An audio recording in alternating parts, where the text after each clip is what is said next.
Halo teman-teman, apa kabarnya? Semoga sehat selalu ya. Pada video pertama tentang konten alur cerita ini, Emma akan membahas tentang sebuah film yang dirilis pada tahun 2013 di Korea Selatan.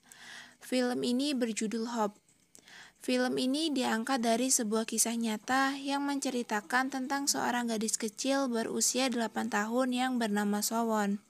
Di sini, ia mengalami kekerasan seksual di dekat sekolahnya, yang menyebabkan Sowon mengalami kerusakan usus dan anus secara permanen, dan mengharuskan dia menggunakan anus buatan untuk seumur hidupnya. Nah, penasaran untuk kelanjutan dan alur cerita film Hope ini? Jangan kemana-mana, tetap stay tune. Sebelum lanjut, jangan lupa untuk subscribe dan nyalakan loncengnya, agar teman-teman tidak tertinggal video-video menarik lainnya.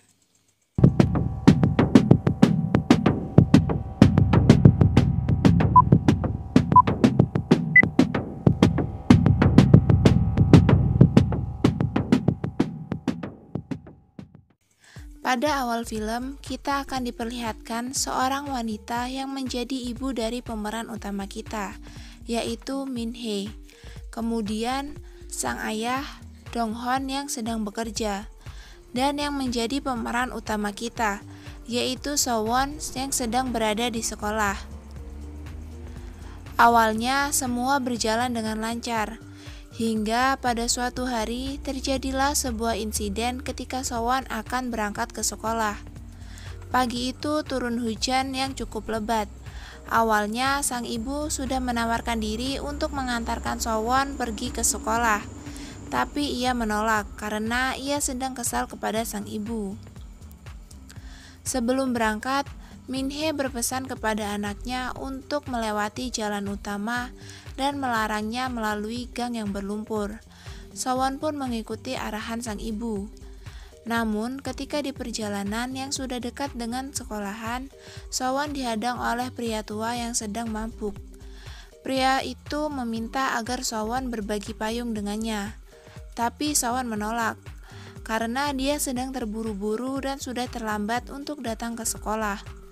Setelah itu tangannya ditarik oleh pria tua tersebut dan dibawa ke dalam toilet gereja, dan di sanalah pria tua itu melakukan aksi bejatnya. Setelah melaksanakan aksi bejatnya, pria tersebut meninggalkan Sowon seorang diri di dalam toilet dengan keadaan yang sangat mengenaskan. Tubuhnya penuh luka dengan darah yang mengalir. Dengan sedikit kesadaran, ia meraih handphone genggam yang ada di dekatnya dan menghubungi nomor darurat. Setelah itu, Sowon pun dilarikan ke rumah sakit, dan polisi memberitahukan kabar tersebut kepada kedua orang tua Sowon. Setelah menjalani pemeriksaan, dokter mengatakan bahwa kerusakan yang terjadi di perut Sowon sangatlah parah, sehingga harus dilakukan pengangkatan usus besar dan anus, dan akan digantikan dengan anus buatan. Tindakan ini harus dilakukan. Jika tidak, Sowon bisa kehilangan nyawanya. Akhirnya sang ayah pun menyetujui, dan Sowon akan hidup menggunakan anus buatan untuk seumur hidupnya. Sedangkan di tempat lain, polisi sedang melacak keberadaan pelaku. Sebenarnya, polisi telah mendapatkan sebuah sidik jari di TKP. Dan setelah ditelusuri, ternyata itu merupakan sidik jari seorang mantan narapidana. Tapi karena belum ada bukti yang kuat, jadi mereka harus menunggu surat perintah dari atasan terlebih dahulu. Mereka bisa saja langsung menangkap tersangka tersebut, dengan catatan harus mendapatkan kesaksian langsung dari korban. Nah, karena kesehatan Sowon yang belum membaik, ditambah lagi dengan keadaan mentalnya yang sangat buruk, Ibu Sowon tidak setuju dengan tindakan tersebut, dan terjadilah perdebatan panjang antara ayah dan ibu Sowon. Dan pada akhirnya, setelah diyakinkan oleh Dong Ho, sang ibu menyetujui dengan memanggil seorang psikiater untuk membantu Sowon dalam memberikan kesaksian. Dengan perlahan, psikiater yang didampingi polisi yang sedang merekam itu pun mulai berbicara dengan Sowon. Kemudian ia menunjukkan beberapa foto. Pada saat melihat foto yang ketiga, Sowon memejamkan mata. Dan ketika ditanya oleh sang psikiater apakah pria tersebut yang melakukan kejahatan itu, Sowon pun mengangguk. Nah, untuk memastikannya, psikiater dan polisi memberikan satu lembar kertas yang berisi banyak foto. Kemudian Sowon disuruh memilih foto orang jahat tersebut. Ternyata pilihan Sowon sama dengan pilihan yang pertama. Pria tersebut bernama Choi Jong-sol, seorang mantan narapidana. Setelah mendapatkan informasi tersebut, polisi segera menangkap pelaku. Kembali lagi ke rumah sakit. Ternyata berita ini sudah menyebar luas. Orang tua Sowon yang tidak ingin anaknya diliput media pun segera memindahkan ke tempat yang lebih aman. Namun sayang, ketika di perjalanan mereka bertemu dengan wartawan. Merasa tidak ada jalan lain, ayah Sowon pun segera menggendongnya dan membawanya melalui tangga darurat, hingga tanpa sengaja membuat kantong kotoran Sowon pecah. Ayah Sowon yang berniat membersihkan kotoran tersebut, sayangnya ini seakan mengingatkan Sowon terhadap kekerasan yang Sowon dapatkan beberapa hari yang lalu. Ia pun menangis histeris, dan hal ini menyebabkan ia takut kepada sang ayah. Beralih lagi ke pelaku. Setelah pelaku ditangkap, sidang pertama pun dilaksanakan.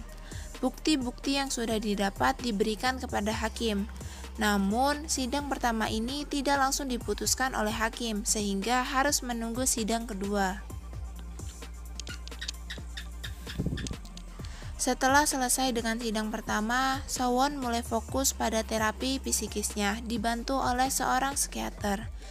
Perlahan demi perlahan, keadaan Sowon pun mulai membaik. Ia juga sudah mengetahui bahwa dia akan segera memiliki adik karena sang ibu sedang mengandung, umurnya sekitar 5 bulan. Semua teman-teman Sowon juga mendukung dengan sepenuh hati. Mereka memberikan dukungan kepada Sowon dengan cara menempelkan kertas-kertas yang bertuliskan pelajaran, jadwal, ataupun tata tertib sekolah yang mereka dapatkan di sekolah. Selain teman-teman, semua para tetangga pun ikut berpartisipasi dalam mengumpulkan dana dan memberikan sumbangan kepada keluarga Sowon. Setelah mulai membaik dan kesehatannya juga mulai membaik, akhirnya Sowon diizinkan pulang dan bersekolah seperti biasanya bersama teman-teman yang lain. Walaupun keadaannya mulai membaik, tapi Sowon masih takut jika berhadapan dengan pria dewasa, termasuk ayahnya. Sang ayah yang mengerti akan keadaan Sowon yang terus menghindarinya, ia pun melakukan sebuah penyamaran menjadi karakter anak-anak favorit Sowon yang bernama Kokomong. Sang ayah selalu menghibur Sowon dengan menggunakan kostum karakter tersebut. Hal itu ia lakukan terus-menerus hingga beberapa hari. Akhirnya Sowon pun mengetahui bahwa teman barunya sang Kokomong itu merupakan ayahnya. Ia pun mengatakan kepada sang ayah bahwa dia sudah tidak takut lagi dengan ayahnya. Beberapa bulan berlalu. Malam sebelum sidang kedua, ayah dan ibu Sowon sedang membicarakan tentang persidangan. Sang ayah mengatakan apabila hukuman yang diterima pelaku tidak sesuai dengan kejahatan yang dilakukan dan Sowon tidak mendapatkan keadilan, maka dia akan membunuh Choi Jong-sol atau pelaku, dan tanpa mereka sadari pembicaraan mereka didengar oleh Sowon. Keesokan harinya sidang kedua pun dilaksanakan. Di sini pelaku itu sangat tenang, seolah-olah dia tidak pernah melakukan kesalahan tersebut. Dia selalu mengelak bahwa dia tidak pernah datang ke lokasi tersebut. Akhirnya setelah didesak dengan beberapa bukti, dia kembali beralibi bahwa dia dalam keadaan mabuk, sehingga dia tidak tahu dan tidak mengingat sama sekali kejadian tersebut. Dia tidak mau disalahkan dan dia juga berbicara sambil menangis, seolah-olah di sini dia itu yang menjadi korban. Nah, setelah dilakukan berbagai pertimbangan, akhirnya hakim pun memberikan keputusan, di mana keputusan itu sangat mengecewakan bagi seluruh orang yang ada di persidangan, terutama bagi kedua orang tua Sowon. Bagaimana tidak? kasus kejahatan yang hampir merenggut nyawa seorang anak hanya dijatuhi hukuman selama 12 tahun penjara. Ruang sidang pun menjadi gaduh dan ricuh. Ayah Sowon yang awalnya hanya duduk diam dan menangis, akhirnya pun berdiri dan menghampiri sang pelaku. Ia ingin membunuh sang pelaku dengan memukul bagian belakang kepalanya. Namun sebelum aksinya itu terjadi, kakinya ditahan oleh Sowon terlebih dahulu. Sowon menangis. Dia tidak ingin ayahnya menjadi pembunuh. Dia meminta agar sang ayah berhenti dan mengajaknya pulang. Akhirnya sang ayah pun luluh dan ia menggendong Sowon membawanya pulang ke rumah. Selesai dengan permasalahan Sowon dengan pelaku, keluarga Sowon pun memilih untuk hidup bahagia. Apalagi ditambah dengan kelahiran adik laki-laki Sowon yang diberi nama So-mang. Dan film pun berakhir. Nah, itu dia singkat alur cerita mengenai film Hop ini. Jika teman-teman suka, jangan lupa untuk tekan tombol like dan share. Sekian dan terima kasih.